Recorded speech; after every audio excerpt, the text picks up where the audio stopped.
Hello, praise lord. Praise lord. So आज मैं अध्ययन कर रहा था पवित्र आत्मा के बारे में, बपतिस्मा के बारे में। क्योंकि बाइबल हमें दो तरह के बैप्टिज्म के बारे में बताती है। एक पानी का बपतिस्मा और दूसरा होली स्पिरिट का बपतिस्मा। और कहाँ कहाँ इनका रेफरेंस है। सो आप अपनी बाइबल निकाल लीजिए, हम पढ़ते हैं साथ में, इकट्ठा पढ़ते हैं इन चीज़ों के बारे में। तो सबसे पहले हम ल्यूक का 3:16 खोलते हैं। और तो यूहन्ना ने उन सब से कहा, मैं तो तुम्हें पानी का बपतिस्मा देता हूँ, परंतु वह आने वाला है जो मुझसे शक्तिमान है, मैं तो इस योग्य भी नहीं कि उसके जूते का बंद खोल सकूं। वह तुम्हें पवित्र आत्मा और आग से बपतिस्मा देगा। यीशु के बारे में जॉन बोलता है कि आपको यीशु आग और होली स्पिरिट से बैप्टिज्म देगा। मैं तुम्हें पानी का बपतिस्मा देता हूँ, पर वो आने वाला है जो आग से और होली स्पिरिट से आपको बैप्टिज्म देगा, पवित्र आत्मा से। इन दोनों बैप्टिज्म में फ़र्क क्या है? यहाँ कई रेफरेंस है, मैं आपको दिखाता हूँ। आपने पवित्र आत्मा के बारे में पढ़ना है तो सबसे पहले आप खोलिए रोमन्स का 8। रोमन्स का 8। यस, तो रोमन्स के 8 में लिखा हुआ है, जो मसीह यीशु में है उन पर दंड की आज्ञा नहीं। यीशु का नाम जो जानते हैं प्रभु के, उन पर दंड की आज्ञा नहीं होती। दंड ये नहीं कि दुनियावी दंड की बात करें, दुनियावी टेंपरेशन हमारे साथ चले ही रहेंगे, पर मृत्यु के बाद कोई दंड की आज्ञा नहीं रहती। और पर इसका कंडीशन है, क्योंकि वे शरीर से नहीं, शरीर के अनुसार नहीं, परंतु आत्मा के अनुसार चलते हैं। अगर वो आत्मा के अनुसार चलते हैं, आत्मा के अगुवाई में चलते हैं, तो उन पे दंड की आज्ञा नहीं होती। यहाँ रोमन्स 8 में हमें लिखता है, रोमन्स 8 के 1 में। तो हमें मसीह आप पवित्र आत्मा के चलना कैसे हो? वो कुछ लोगों को लगता है कि पवित्र आत्मा हम पे है, हमने जैसे यीशु का नाम जाना और पवित्र आत्मा हमें आ गया। सच है, पवित्र आत्मा हमें उस टाइम से नोटिस करना शुरू कर देता है, पर हम बदलाव में नहीं आते। अगर पवित्र आत्मा में बोलता है कि ऐसा मत करो, हम फिर भी करते हैं, पवित्र आत्मा में छोड़ के चला जाता है। और उसे मांगना है, जब भी हम दुआ करें हमें बोलना है कि हम परमेश्वर हमें पवित्र आत्मा से भर दे। क्योंकि पाउल हमें यहाँ बोलता है रोमन्स 8 के 6 में, शरीर पर मन लगाना तो मृत्यु है, परंतु आत्मा पर मन लगाना ही जीवन और शांति है। यीशु हमारा शांति का परमेश्वर है, वो शांति का प्रभु है, वो हमें शांति देता है। हमें आत्मा पे ध्यान लगाना है, हमारा ध्यान उस जगह रहना चाहिए, आत्मा हमें क्या बोलता है, उसकी प्रेजेंस आई या नहीं। शरीर पे मन ना लगाएं, हमें शारीरिक चीज़ें, दुनियावी चीज़ें, हमें इनको अवॉइड करना शुरू करना पड़ेगा। और रोमन्स 8 के 8 में लिखा हुआ है, जो शारीरिक दशा में है वे परमेश्वर को प्रसन्न नहीं कर सकते। दुनियावी लोग, शारीरिक लोग जो अपने आप को आगे बढ़ा के रखते हैं, दुनियावी चीज़ों में पड़े रहते हैं, वो परमेश्वर को खुश नहीं कर सकते। अपने आप को खुश कर सकते हैं, हम शरीर को बना सकते हैं, पर आत्मा को नहीं बना सकते। आत्मा को बलवान कैसे बनाना है हमें? तो जब कि परमेश्वर का आत्मा तुम में बसता है, तो तुम शारीरिक दशा में नहीं परंतु आत्मिक दशा में हो। जब प्रभु का आत्मा हमें काम करना शुरू कर देता है तो हम शारीरिक दशाओं से दूर हो जाते हैं, शारीरिक लालसाओं से दूर होना शुरू हो जाए, नेचुरली होना शुरू हो जाता है। हमें लगता है कि हमें थोड़ा सिंपल रहना है, या हमें क्या फ़र्क पड़ता है। हम भी एक टावर हमें होता है कि एक नॉर्मल हमें एक होता है कि नहीं, हम उससे बैठता रहें, शायद ऐसा दिमाग में कहीं होता है। पर जैसे ही हम परमेश्वर में चलना शुरू करते हैं, हम आत्मा में चलना शुरू करते हैं, तो हमारा अपने आप बढ़ना शुरू करते हैं, हमारा शरीर कम होना शुरू हो जाता है और हमारी आत्मिकता बढ़नी शुरू हो जाती है। क्योंकि परमेश्वर का राज्य सिर्फ आत्मा के बारे में है। यदि किसी ने मसीह का आत्मा नहीं तो वह उसका जन नहीं। यहाँ रोमन्स के 8 के 9 में प्रभु ने क्लियर लिखा हुआ है कि अगर तुम्हें परमेश्वर का आत्मा नहीं है तो तुम मेरे जन ही नहीं हो, यू आर नॉट माइंड। क्योंकि हम अपने आप से दुआ करते हैं, वो कर ही नहीं पाते। हम अगर अपने आप से दुआ करेंगे तो हमारे होगा कि प्रभु ऐसा कर दे, I want to buy this, I want to achieve this thing in my life, वो सब दुनियावी होगा। क्योंकि रोमन्स 8 के 26 में लिखा हुआ है, क्योंकि हम नहीं जानते कि प्रार्थना किस रीति से करना चाहिए, परंतु आत्मा आप ही ऐसे आहें भर भर के जो बयान से बाहर है हमारे लिए विनती करता है। आत्मा खुद ही हमारे लिए विनती करता है। कई बार आपने शायद, मैं नहीं जानता आपके चर्च में होता है या आपके साथ कभी हुआ है, आपको दिल करता है आप रोना शुरू कर दें, आपको दिल करता है, आप बॉडी हिलना शुरू हो जाता है, आपको लगता है कि आप यहाँ ही नहीं, आप बैठे हो पर आप क्या कर रहे हो, आप क्या बोल रहे हो, आप कुछ पता नहीं होता, आपके मुंह से टंग्स निकलना शुरू हो जाती है, जुबान मुड़ जाती है। अगर ये मेरी अपनी तरफ से नहीं है, कुछ लोग नहीं मानते टंग्स को, पेंटिकॉस्टल चर्च हैं जो मानते हैं, मैं पेंटिकॉस्टल से हूँ तो मैं मानता हूँ, और ये मेरे साथ होता है। मैं खुद भी कोशिश करता हूँ मैं इतना ज़ोर से ना बोलूँ, मैं टंग्स ना बोलूँ, लोग क्या सोचेंगे, पर वो नेचुरली बाहर आता है। क्योंकि आप एक्ट्स के 2 में पढ़ेंगे, पेंटिकॉस्टल का दिन आया तो वे सब एक जगह इकट्ठा थे। एकाएक आकाश से बड़ी आंधी की सी सनसनाहट का शब्द हुआ। जब पवित्र आत्मा पहली बार हुआ तो आंधी चलने लगी, आंधी चलने लगी, और उसने सारा घर जहाँ वे बैठे थे गूंज उठा। आंधी की साउंड उस घर में आने लगी, घूमने लगा घर।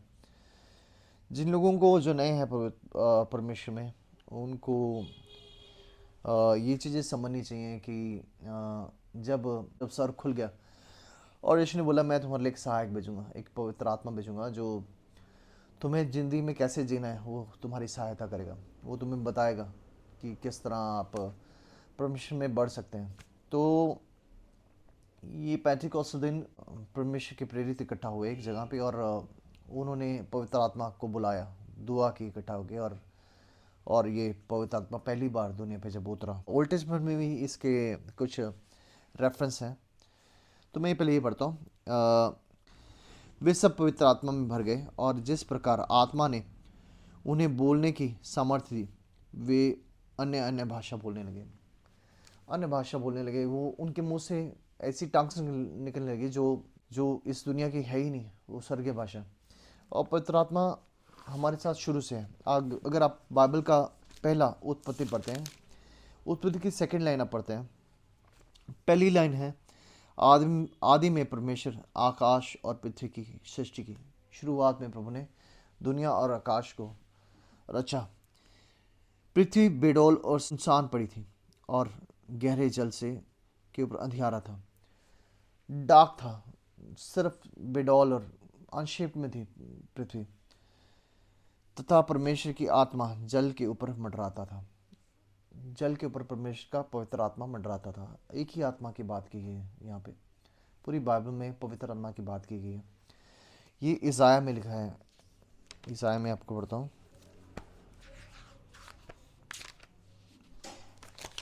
सुपन अगर आपके हाथ में बाइबल है तो साम, देन प्रोवर्ब्स नीति वचन, तो इसाया उसके आगे इसाया है। तो इसाया में हम पहले खोलते हैं 32 का 15। जब तक आत्मा ऊपर से हम पर उंडेला ना जाए और जंगल फलदायक बारी ना बन जाए। यीशु हमेशा हमें बोलते हैं कि हमें आत्मा में इस तरह बढ़ना है, आत्मा में बढ़ना है कि हमें फल लेके आना, हमें फ्रूट लेके आना अपनी लाइफ में। हम अभी बूटे हैं, फिर मती में लिखा हुआ है कि परमेश्वर ने हमें बीज डाले, और कुछ बीज झाड़ियों में फंस गए, कुछ बीज पथरीली भूमि पर गिर गए, पर जो बढ़ गए, जो बढ़ते रहे, दुनियावी झंझटों में ना पड़ के पेड़ बने और फल लेके आए। तो ये फल की बात करता है। ये आत्मा ही हमें फल तक पहुंचाने वाला है, हमें हमें मदद करने वाला है। क्योंकि इज़ाया 41 में भी लिखा है, इज़ाया 41 में 42 में लिखा हुआ है, मेरे दास को देखो जिसे मैं संभालता हूँ, मेरे चुने हुए जो जिस से मेरे जी प्रसन्न है, मैंने उस पर अपना आत्मा रखा है। प्रभु ने अपना आत्मा हम पे रखा है। उनके जो चुने हुए लोग हैं, हम चुने हुए लोग हैं, क्योंकि हम तक उनका नाम पहुंचा, आप तक उनका नाम पहुंचा। प्रभु का नाम पहुंचना ही हर एक इंसान नहीं मान सकता है, बोलता है कि यार और तो विधेय विधेय है। पहली बात, हमें, अगर आपकी ज़िंदगी में ग्रोथ नहीं है तो आपने औरों के नाम से कुछ लेना देना नहीं। आप बोलोगे उसमें भी पावर है, इनमें भी पावर होती है, शैतान में तो भी पावर है, आप ये मुँह से बात निकलनी नहीं चाहिए। आप बोलो आपके प्रभु में, सिर्फ आपके प्रभु में पावर है, और कुछ नहीं है दुनिया में, और कुछ एग्जिस्ट नहीं करता आपके लिए। आपको यहोवा एग्जिस्ट करता है, और वो चाहे आपको किसी भी दशा में रखे, किसी भी परिस्थिति में रखे, आपको उसमें डटे रहना है। आपको दुनियावी झाड़ियों में नहीं फंसना, आपको फल लेके आना है और आपको आत्मा रिसीव करना है। मैं आपको बताता हूँ, एक्स का 8 खोलिए, 8 का 14। यहाँ पे पतरस पौल लिखता है, जब प्रेरितों ने यरूशलेम में थे सुना कि सामरिया ने परमेश्वर का वचन मान लिया। जो सामरी लोग हैं, मतलब छोटी जाति के लोग गिने जाते थे, इतना कि लोग बोलते थे, तू तो यीशु को बोलते थे, तू तो यरूशलेम से है, तू हमारे साथ पानी कैसे पी सकता है। इतना छोटा मानते थे, उन्होंने भी प्रभु का वचन मान लिया था। तो पतरस और यूहन्ना को उनके पास भेजा गया। उन्होंने जाकर उन्हें उनके लिए प्रार्थना की कि वो भी पवित्र आत्मा पाए।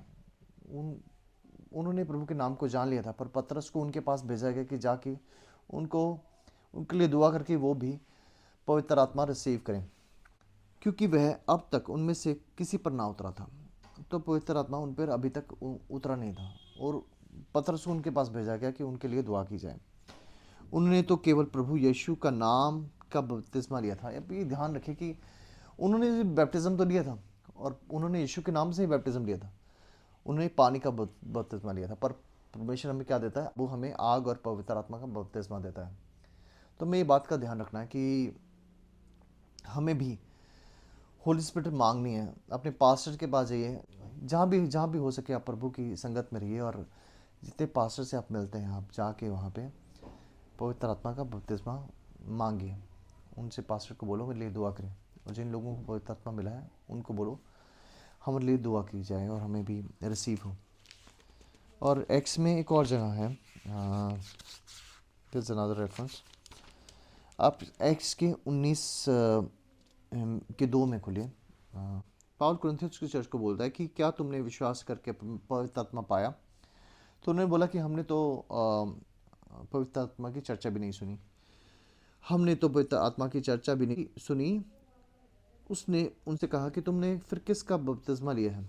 उन्होंने कहा जॉन का बपतिस्मा, मतलब पानी का बपतिस्मा। यह सुनकर उन्होंने प्रभु यीशु के नाम से बपतिस्मा लिया, दोबारा लिया। उन्होंने दोबारा बैप्टिज्म लिया यीशु के। अगर आपको ये वचन पढ़ना है 19 एक्ट्स 19 के 2 में ये वचन पढ़ लीजिए, यहाँ पे क्लियर लिखा है उन्होंने दोबारा बैप्टिज्म लिया यीशु के नाम से। सो हमें भी कुछ भी करके, मुझे क्योंकि ऐसी कई रेफरेंस हैं जहाँ पे लिखा गया कि आपको होली स्पिरिट रिसीव ही करना पड़ेगा, उसके बिना आप स्वर्ग नहीं जा सकते।